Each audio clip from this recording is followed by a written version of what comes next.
18절 1절부터 18절. 유대에 있는 사도들과 형제들이 이방인들도 하나님의 말씀을 받았다함을 들었더니 이르되 내가 무할례자의 집에 들어가 함께 먹었다 하니 이르되 내가 욥바시에서 기도할 때 황홀한 중에 환상을 보니 큰 보자기 같은 그릇이 내 귀에 메어 하늘로부터 내려 내 앞에까지 드리워지거늘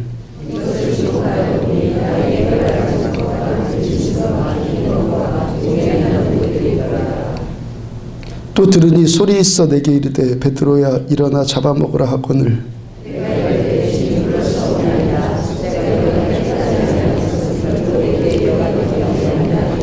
또 하늘로부터 두 번째 소리 있어 내게 이르되 하나님이 깨끗하게 하신 것을 내가 속되다고 하지 말라 하더라.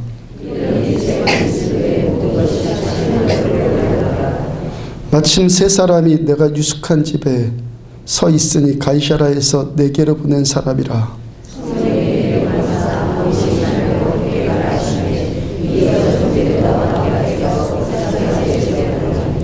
그가 우리에게 말하기를 천사가 내 집에 서서 말하되 내가 사람을 욥바에 보내어 베드로라는 시몬을 청하라.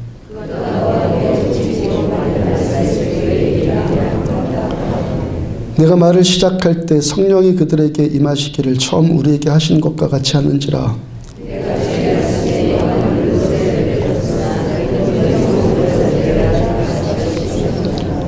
그런즉 하나님이 우리가 주 예수 그리스도를 믿을 때 주신 것과 같은 선물을 그들에게도 주셨으니 내가 누구에게 하나님을 능히 맡겠느냐 하더라.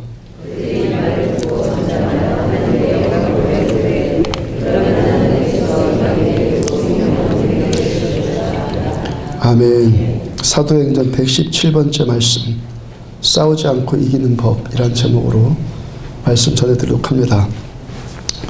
지난주 수요예배 중에 설교전 찬송을 두 곡을 불렀어요. 한 곡은 먼저는 내 평생 살아온 길, 내 평생 살아온 길 그 찬양, 그 다음에는 이 세상의 모든 죄를 찬양을 했습니다.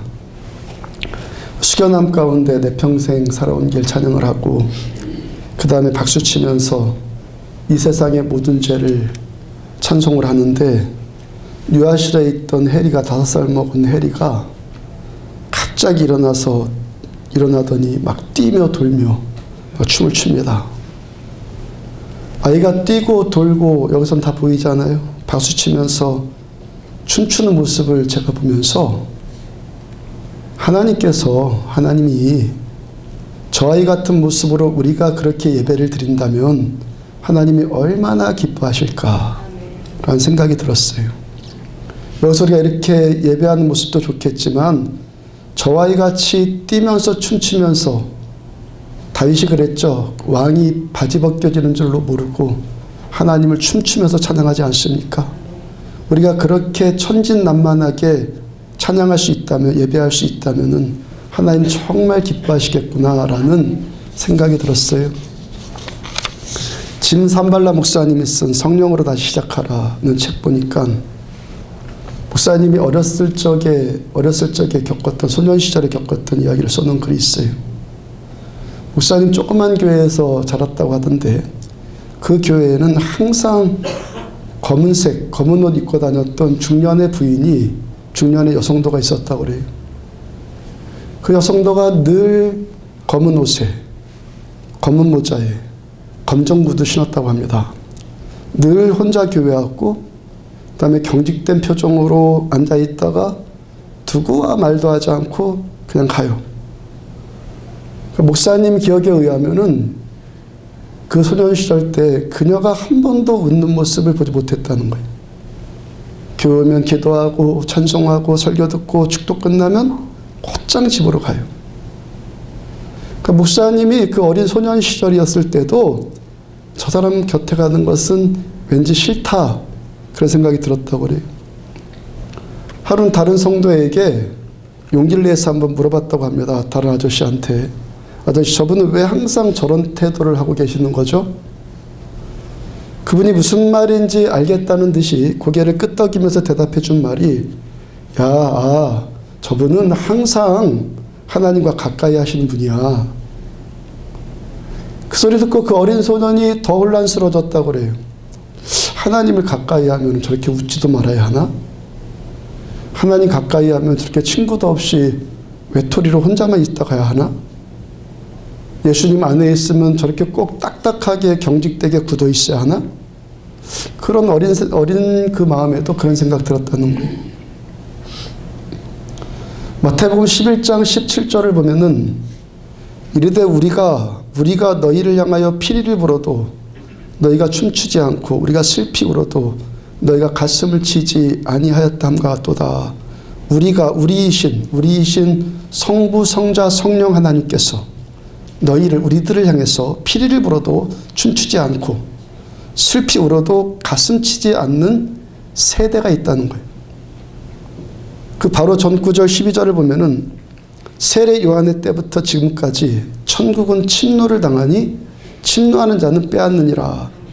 천국 말씀하신 다음에 피리 얘기를 하신 거예요. 주님께서 천국을 말씀하셨어요.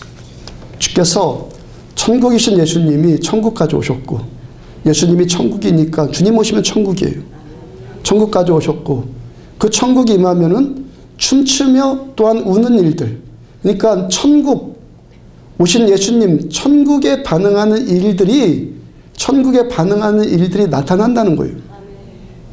피리를 불면은 춤추고 울면 곡하고 그 반응이 나타난다는 게 정상이라는 거예요. 다시 8절 요한이 와서 먹지도 않고 마시지도 아니하며 그들이 말하기를 귀신 들렸다더니 세례 요한 하나님께 붙들려서 먹지도 마시지도 않고 주로 금식하니까 귀신 들렸다고 그래요. 그 바로 다음 9절 19절 보면은 인자는 예수는 와서 먹고 마시매 말하기를 보라 먹기를 탐하고 포도주를 즐기는 사람이요 세리와 죄인의 친구로다. 예수님은 또 먹고 마시니까 먹는 것을 탐식하는 자이고 또 세리와 죄인들과 즐겨 노는 자다라고 비아냥 거래요. 먹어도 뭐라고 그러고 안 먹어도 뭐라고 그러고. 지금 이들이 왜 이렇다는 겁니까? 피리를 불어도 반응하지 않는 세대, 지금 그 세대거든요. 지금 왜 이들이 이렇다는 거예요? 천국에 오신 예수님, 천국까지 오신 예수님, 그 천국에 붙들려 있는가? 아니면 천국과는 상관없이 여전히 자기 자아에 붙들려 있는가? 이 문제라는 거예요. 참된 신앙이 뭡니까? 내 관점 가지고 예수 보는 것이 아니라 예수님의 관점으로 나를 살펴보는 것이 신앙이죠. 내가 예수님을 살피는 것이 아니라 예수님께 우리가 이 시간도 살펴줘야 돼요. 여전히 그 사람이 내 자아에 자기 자아에 붙들려 있으면은 자기 있는 나가 나 그대로 반응할 것이고 천국에 붙들리면은 천국에 붙들리니까 당연히 천국에 반응할 것 아니겠어요? 천국이 춤추라고 하면은 춤추고 천국이 회개하라고 하면은 울고 이게 뭐예요? 천국에 말씀하신 주님이 말씀하신 천국에 붙들린 자 예수께 성령께 붙들린 자라는 거예요.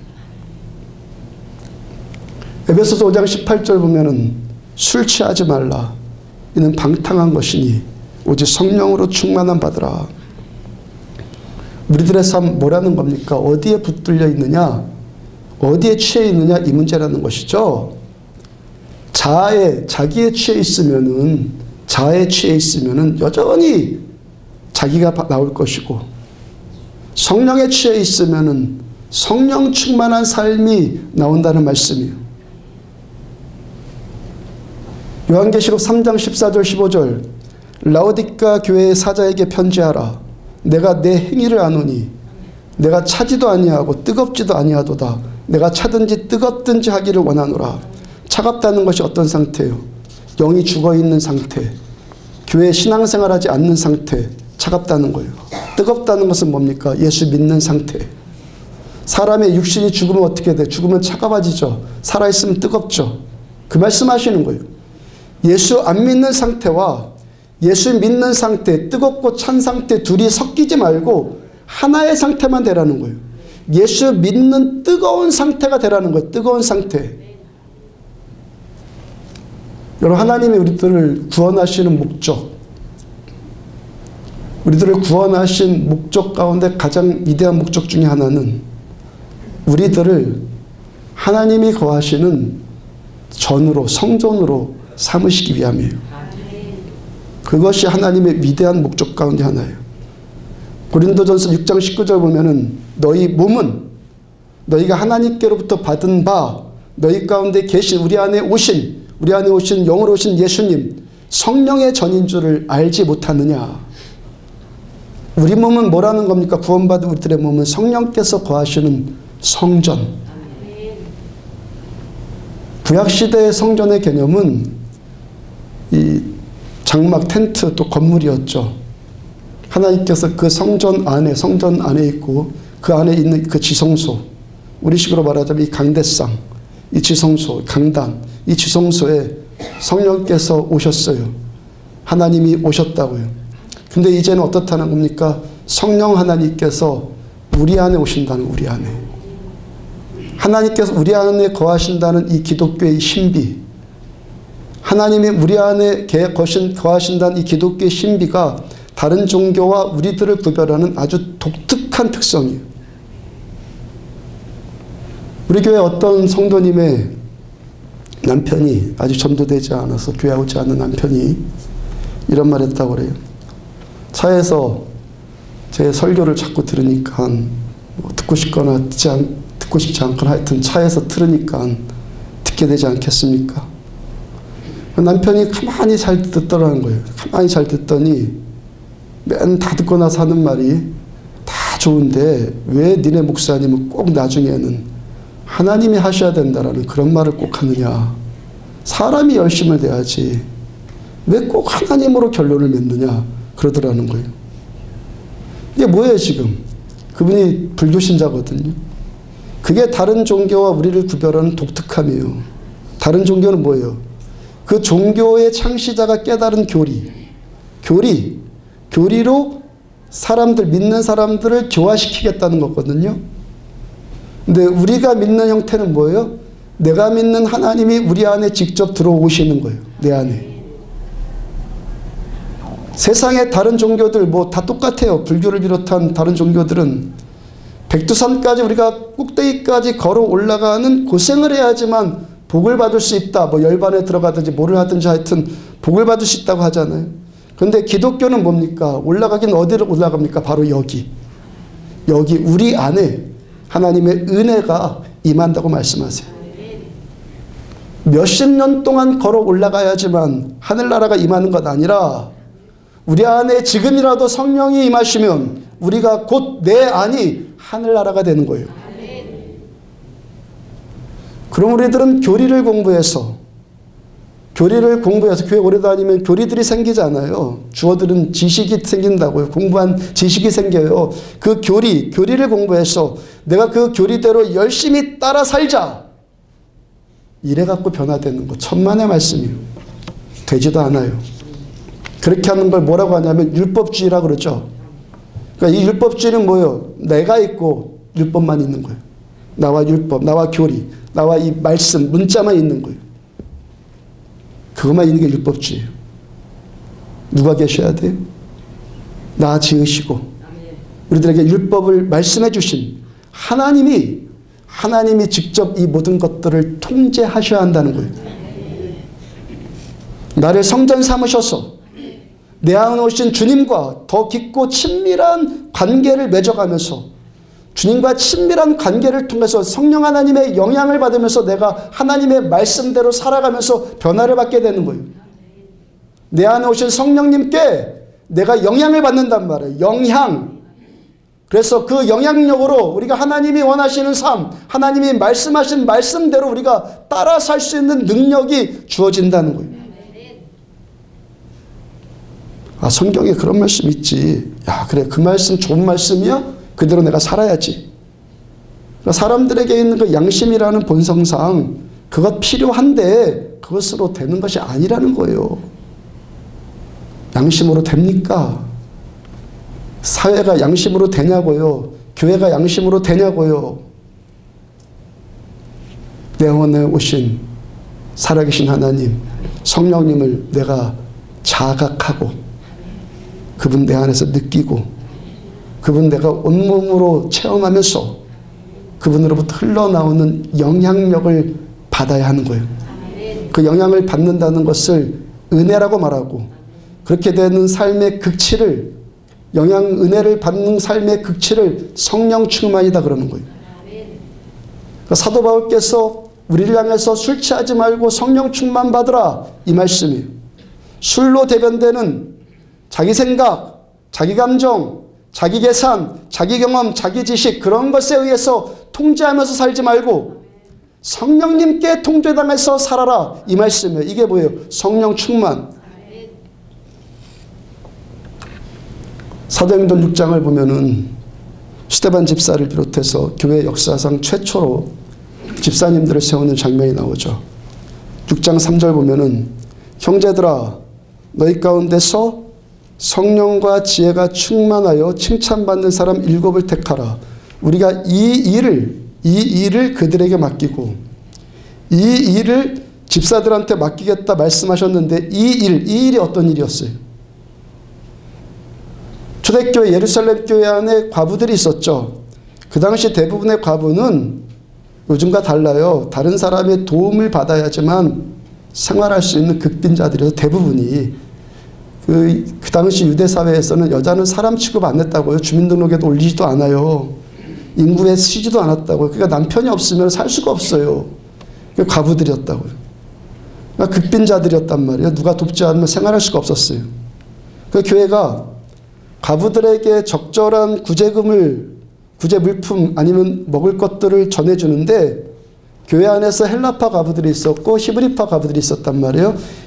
헬라파 히브리파에 대해서는 사도행전 6장 설교할 때 자세히 설명했으니까 더 이상 설명하지 않을 거고 헬라파 과부들 이 과부들이 하여튼 그런 사람이 있었는데 구제받는 대상에서 빠져갖고 교회 안에 원망불평하는 일이 생겼어요. 차별 대우받는 거. 히브리파들은 구제해 주는데 헬라파들은 빠졌어요.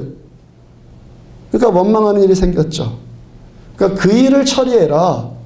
그러한 일을 처리하라고 세운 직분이 집사란 말이에요. 사도들은 오직 말씀 전하고 기도하는 일에 전무하고 그리고 그러한 일들은 집사들이 처리하도록 한 거예요. 먹을 것 잘 배분해서 나눠주는 것이 뭐 그리 어렵고 대단한 일이겠어요. 그거 못하는 사람도 있습니까? 근데 그 일을 하도록 그 일하기 위해서 선출한 집사들의 자격 조건이 뭐였냐는 거예요. 첫째가 뭐라고요? 성령 충만. 둘째, 지혜 있는 자. 성령 충만으로 흘러나오는 지혜. 지혜의 은사가 나타나는 것이죠. 지혜. 그 다음에 뭡니까? 다른 사람들에게 칭찬받는 사람. 저 사람이면 괜찮아요. 성령 충만한 사람 맞아요. 하는 사람. 그러니까 뭐 음식 나눠주는 일이 뭐 대단한 사람인데 그런 사람을 뽑으라고 그게 집사라고 성경이 말씀하셨단 말이에요. 그러니까 교회에서는 어떤 일을 감당하든지 어떤 일을 하든지 그 사람은 성령께 다스림 받는 사람이어야 한다는 거예요. 초대교회 때는 가부들에게 음식 나눠주는 그 사소한 일 하는 일까지도 저 사람이 성령께 다스림 받는 사람인가를 꼼꼼히 따져서 일을 맡겼다는 거예요. R.A. 토레이 목사님이 1899년에 시카고 무디 신학교의 초대 총장으로 일대 총장으로 부임을 했어요. 신학생들을 선출하고 목회자를 양산하는 신학교 거기서 학장을 했던 그분이 이런 말을 했습니다.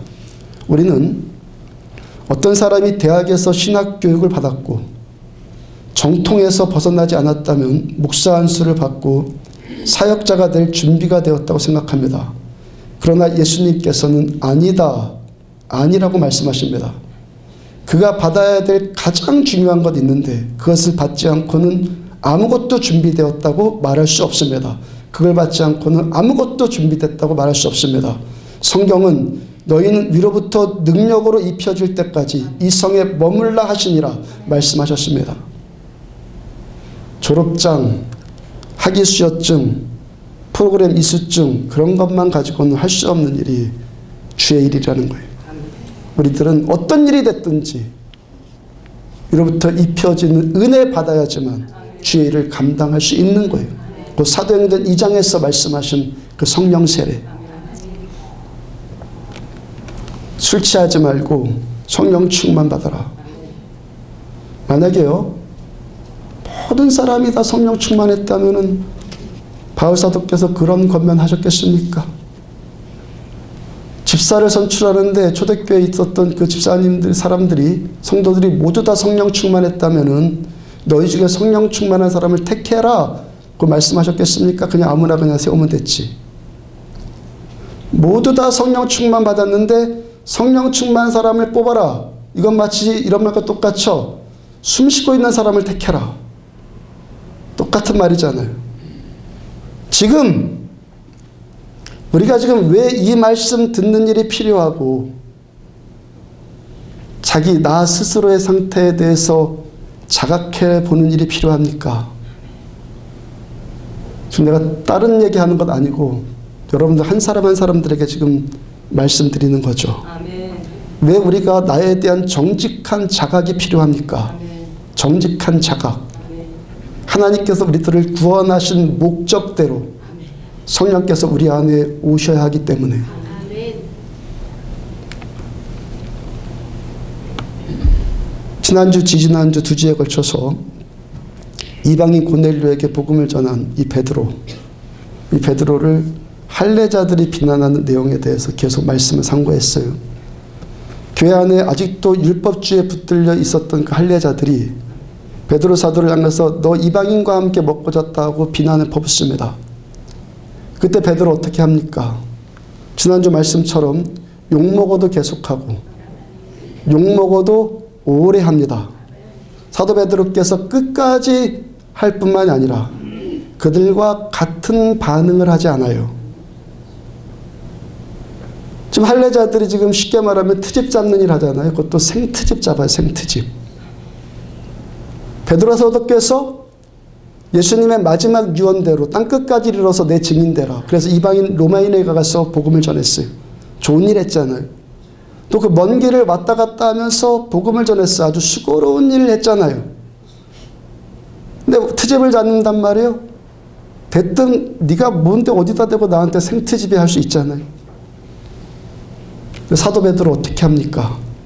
오늘 보면 4절 보면은 베드로가 그들에게 이 일을 차례로 설명하여 앞뒤 없는 그들에게 앞뒤 똑같이 없이 앞뒤 없이 반응한 것이 아니라 사도 베드로께서는 앞뒤 있게 차례로 그들에게 설명해요. 손자병법을 보면은 병법서니까 싸우는 일이 주로 적혀 있잖아요. 그 싸움에 이기는 법 기록한 것이 병법서 아닙니까? 그 싸우고 이기는 법 말하고 있는 손자병법에서 맨 먼저 나온 1조 1항 1장 1조 우리식으로 하면 뭐냐면은 오늘 우리가 설교 제목으로 정한 그것, 싸우지 않고 이기는 것이 가장 잘 싸우는 것이다, 이렇게 나와 있어요. 싸우긴 해야 돼요. 그리고 이기긴 해야 되죠. 근데 싸우지 않고 이긴다는 거예요. 여러분, 우리가 갈 길만 잘 가면 되잖아요. 뭐는 지져도 철만은 잘 달리면 되잖아요. 그러니까 지금 베드로 사도께서는 싸우지 않고 싸우는 법, 싸우지 않고 이기는 법을 택했고 여전히 자기는 지금 가야 할 길 그냥 여전히 잘 가고 있어요. 태클 건다고 해서 태클 걸 때마다 걸리지 않고 맞서지 않고 그냥 일어나서 몸에 묻은 먼지 그냥 툭툭 털어내고 또 갈 길 가요. 여러분들의 인생 마지막 당도할 그 꼬린 지점, 거기 바라보면서 가고 있다면은 지금 여러분들은 아주 잘 가고 있는 거예요. 그러니까 거기 보고 있다면 그 목표점까지만 가면 될 것 아니에요. 사도 베드로께서 지금 그렇게 잘 가고 있단 말이에요. 지금 베드로 사도께서 이방인에게 최초의 부흥에 개최하고 나서 그리고 그들에게 복음 전하고 얼마나 기쁨에 지금 충만했겠어요. 오늘도 우리가 이 은혜 누리고 있지 않습니까? 은혜 받잖아요. 이 받은 바 은혜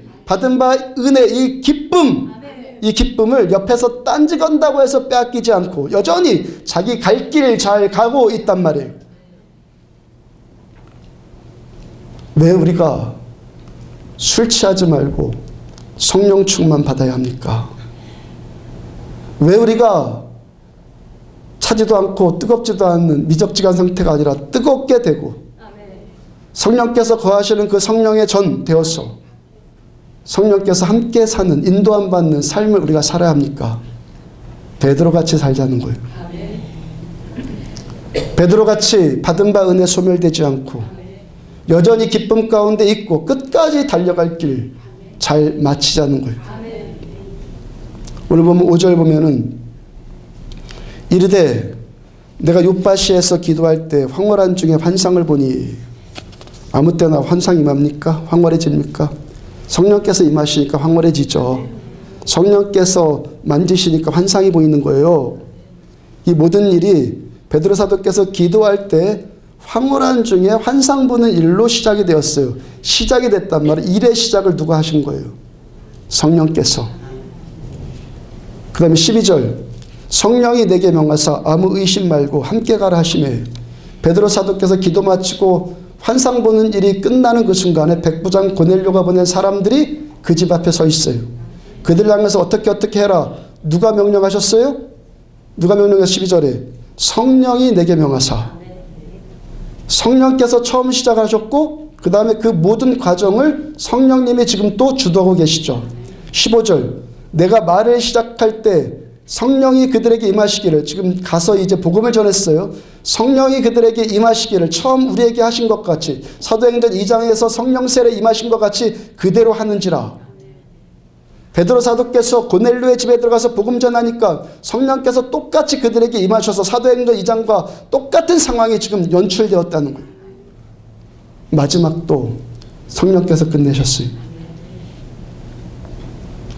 사도 베드로께서는 처음도 성령의 영향을 받았고 과정도 성령님의 인도하심을 받고 있고 마지막 끝도 성령께서 맞춰주셨다는 거예요.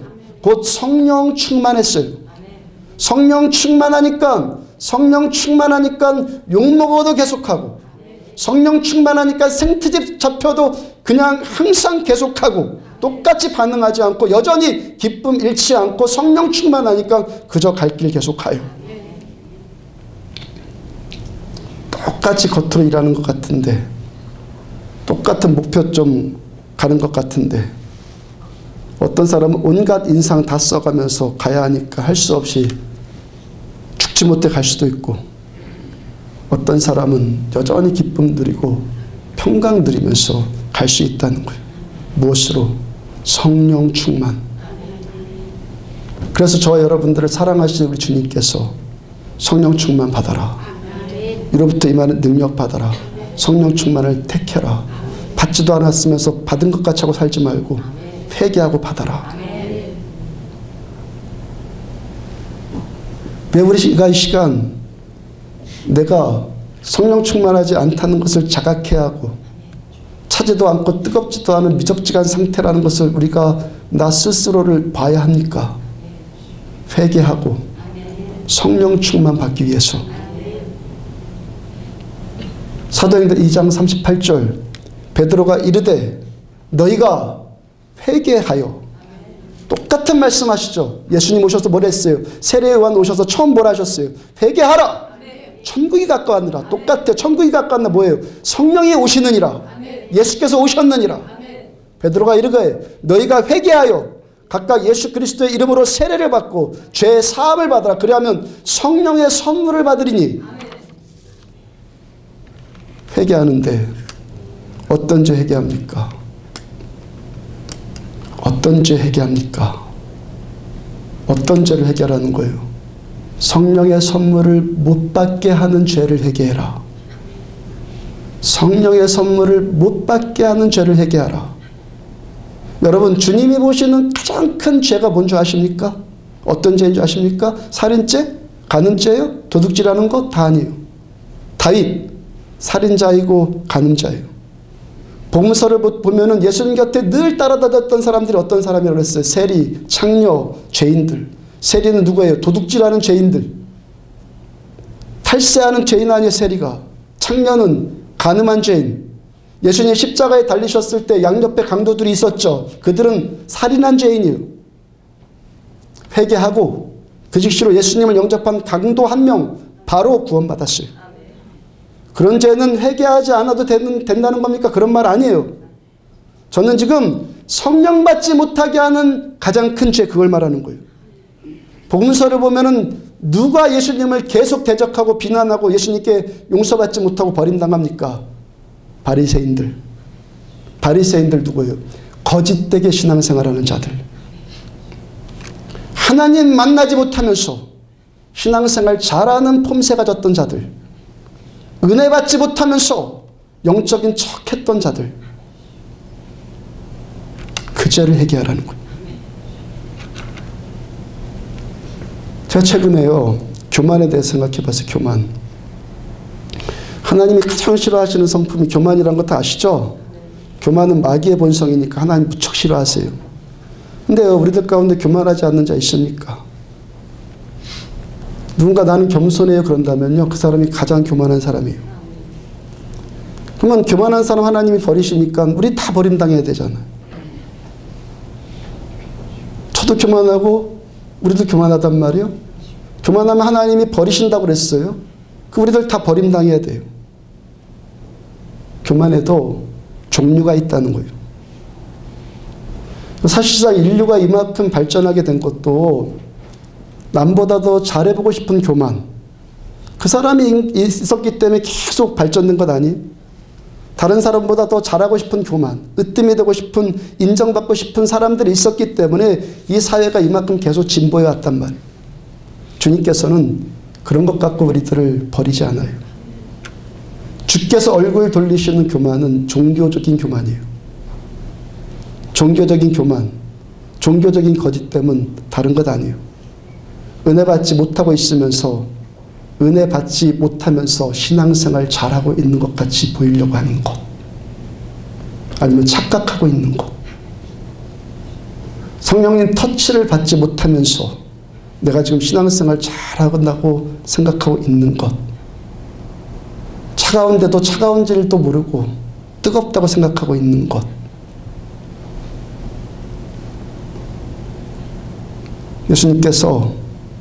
예수님을 십자가에 못 박아 죽인 계략을 꾸민 자들이 어떤 자들이죠?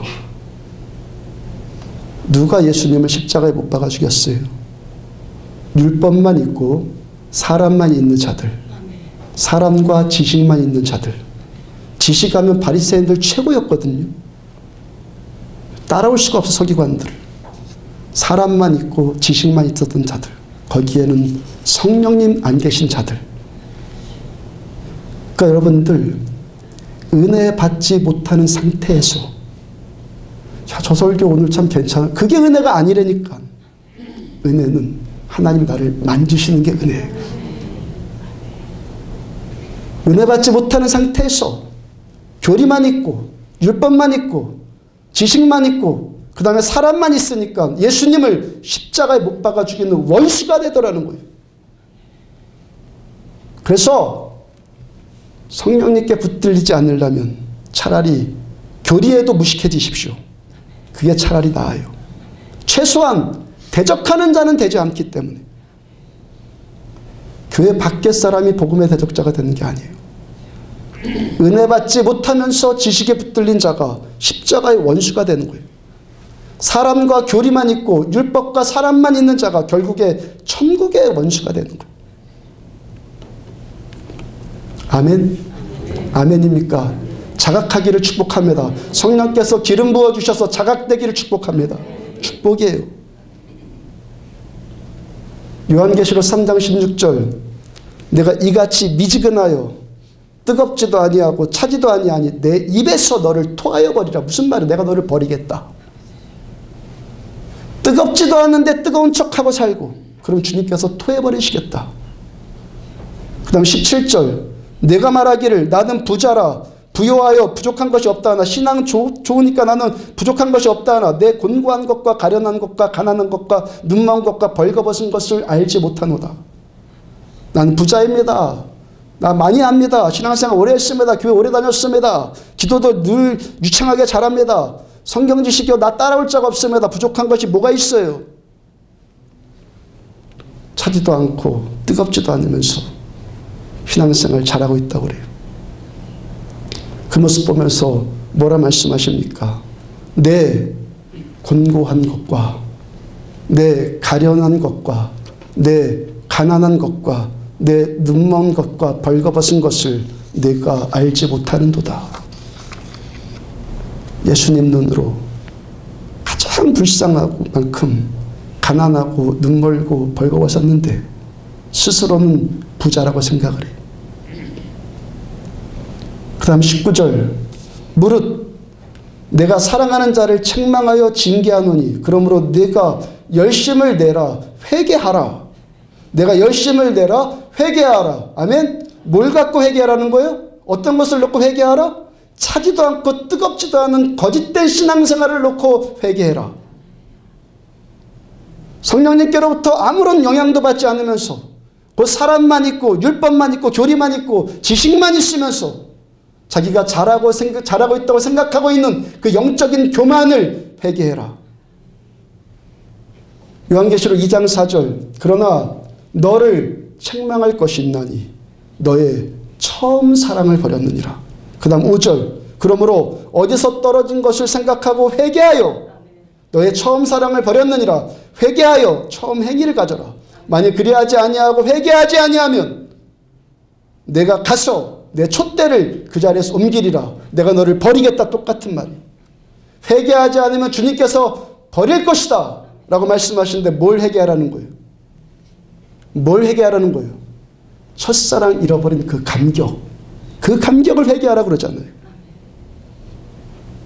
그리고 가장 중요한 것은 그 회개하라고 말씀하시는 대상을 우리 주님이 어떻게 표현하고 계십니까? 무릇 내가 사랑하는 자를 징계하며 책망하노니. 그 말씀에 깊은 책망 느끼는 분 계십니까? 그분 여전히 주님이 사랑하시는 분이에요.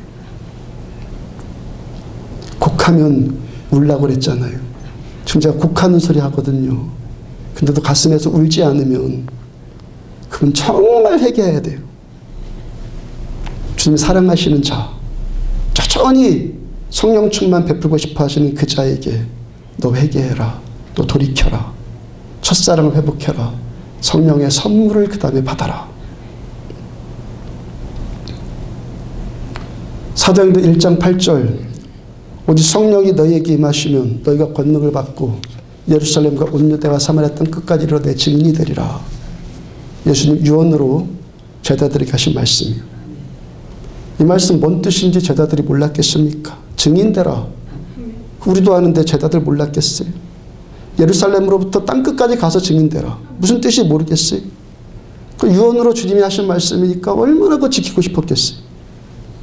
분명히 제자들 잘 해보려고 했을 거예요. 근데 나중에 어떻게 됐습니까?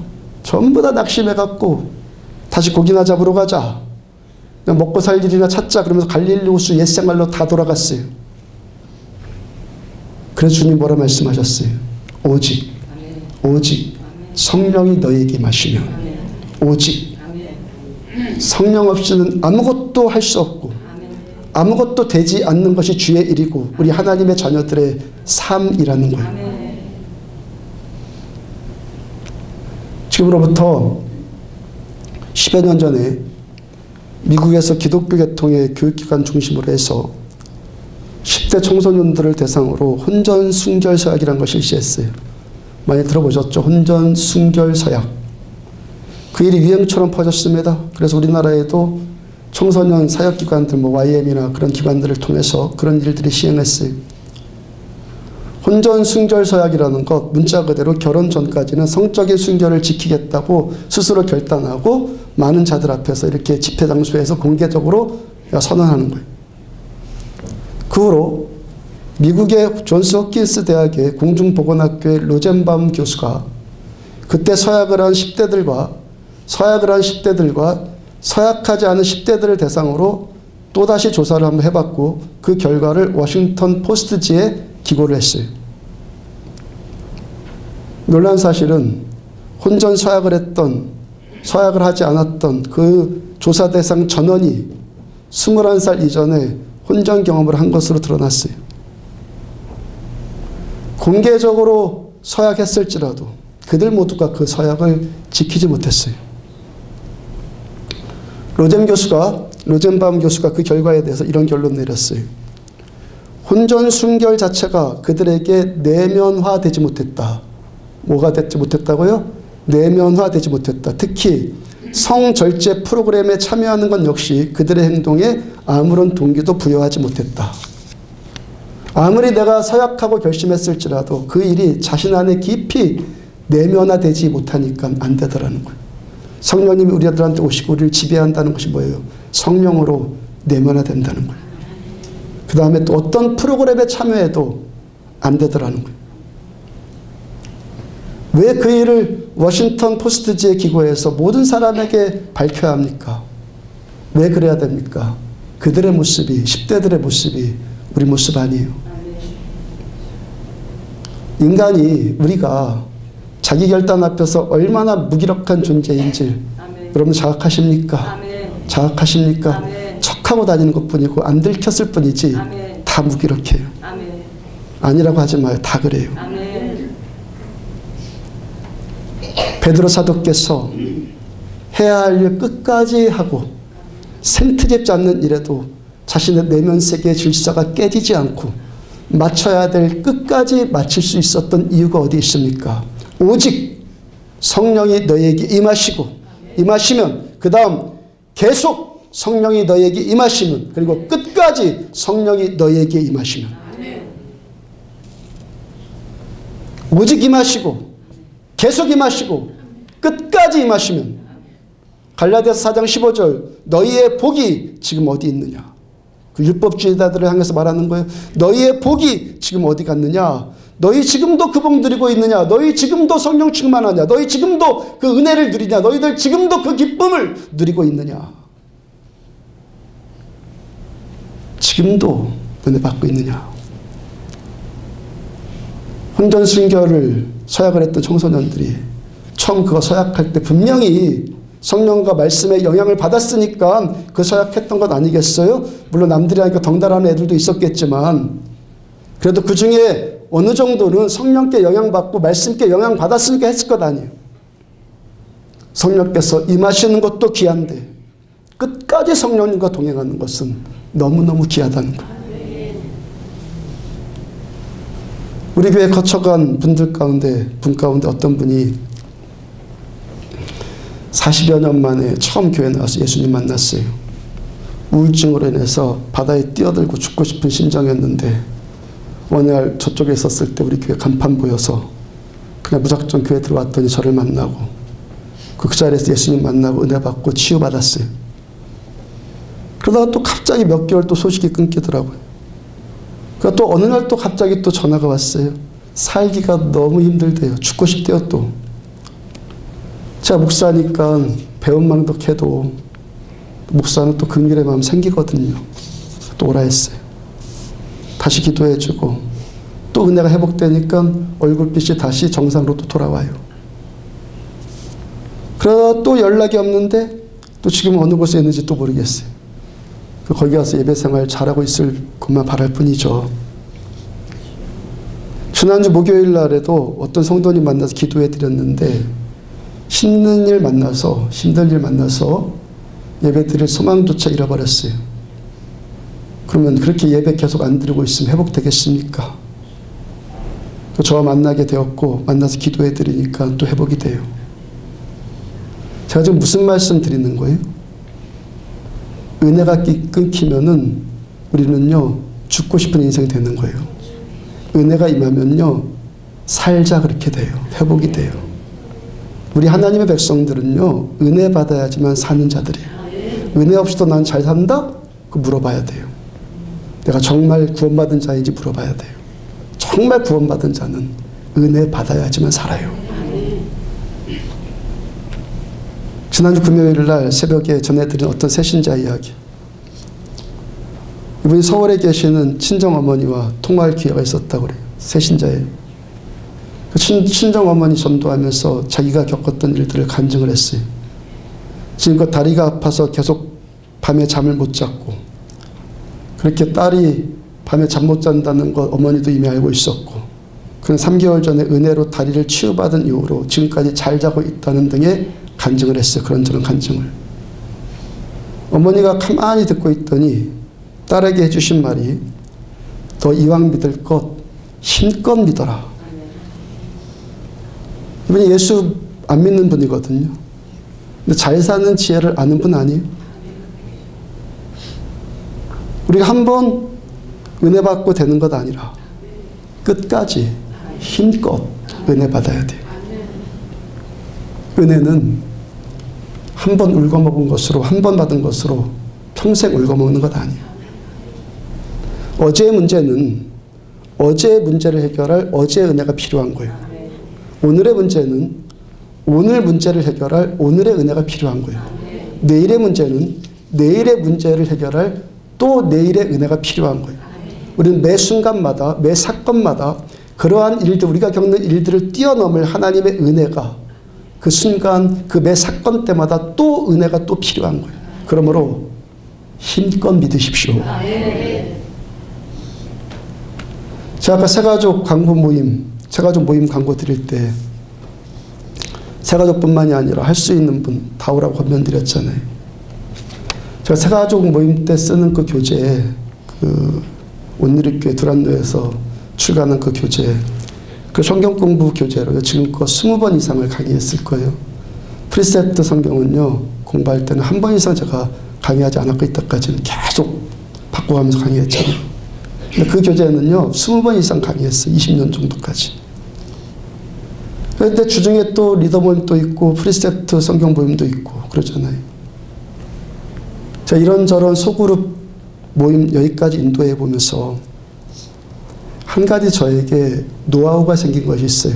정확하게 말하면 하나님의 은혜예요. 새가족 모임이라고 해서 그 시간이 프로그램이 아니더라는 거예요. 어떤 것을 시작하고 과정을 끝내야 되는, 이수해야 되는 프로그램이 아니더라는 거예요. 아까 혼전 순절 서약 프로그램에 참석한다고 해서 되는 일이 아니더라고 그 로젠 교수가 결론 내줬잖아요. 마태복음 18장 20절 두세 사람이 내 이름으로 모인 곳에는 나도 그들 중에 있느니라. 이 말씀처럼 우리가 모인 곳에는 예수님 무조건 오셔야 돼요. 성경 공부한다고 해서 지식만 오가고 강의하는 사람, 배우는 사람만 있는 것이 아니라 여기에 성령으로 오시는 예수님이 계셔야 돼요. 여러 소그룹 인도하다 보니까 어느 날부터인가 그 일이 경험되어지더라는 거예요. 그러니까 더 추구하죠. 그러니까 소그룹 모임도 어떻게 인도합니까? 기도하고 말씀하고 찬양하고 그래야 2시간, 3시간 정도를 집회 형식으로 간단 말이에요. 제가 그렇게 의도한 것이 아니라 어느 날부터인가 성령께서 이 모임을 주도하시는 것이 경험이 되어지면서 더 그 일을 추구하게 되었다는 거예요. 지식이나 프로그램이나 가르치고 배우는 사람만 있는 것이 아니라 성령님이 함께 계시는 모임. 그러니까 성령님 오시니까 성령의 영향권, 은혜의 영향권 안에 또 들어가는 거예요. 새가족 프로그램에 참석하라는 것이 아니라 뭐에 참석하라는 거예요? 은혜 받는 데 참석하라는 거예요. 성령 또 받는 데 참석하라는 거예요. 우리 어떤 사람들의 주장과 같이 주일날 한 번만 예배 드리면 되지 왜 새벽부터 시작해서 예배도 그렇게 많고 소그룹 모임도 그렇게 많습니까?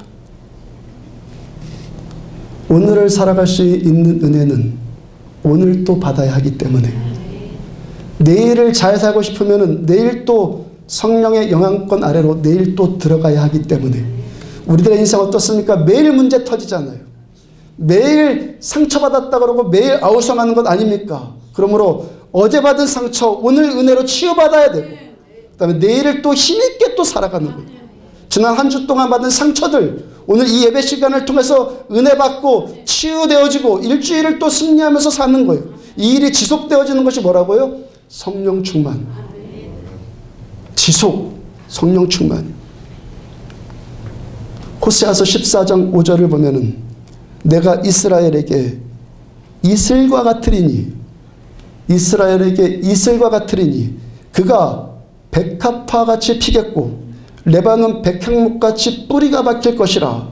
하나님의 은혜는 이슬같이 임한다고요. 이슬이 어떻게 내려요? 한꺼번에 왕창 내립니까? 그리고 한 달, 1년쯤 쉬었다가 또 다시 옵니까? 매일 아침마다 새벽 그 시간에만 조금씩 내리고 일정 분량만 내리고 다음날 또 내리고 그러지 않아요. 하나님이 뭐라고 말씀하십니까? 내가 너희에게 이슬과 같다. 그러면 우리들은 어떻게 하라는 겁니까? 매일 받는 은혜를 받아라.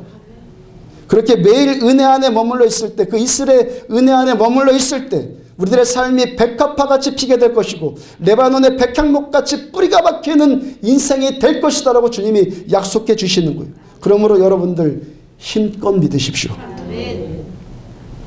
두세 사람이 주님의 이름으로 모인 것에 함께 하시겠다고 약속하셨고 실제적으로 그 약속이 우리들의 모임 가운데 나타난단 말이에요. 여건이 안 되는 분들은 할 수 없지만 여건 되는 분들은 여건 될 때 주님을 향해서 에너지를 드리십시오. 예수를 믿되 성령 충만 받을 때까지 가짜에 속지 말고 스스로 속이지 말고 정말 성령 충만 받을 때까지 힘껏 믿으십시오. 사도 베드로처럼 성령 충만 받음으로 저 여러분들의 삶이 그 꼬린 지점까지 은혜 소멸되지 않고 기쁨 잃지 않고 끝까지 잘 가시기를 주 이름으로 축복합니다. 찬양합시다. 일어서서 찬양합시다. 찬송가 100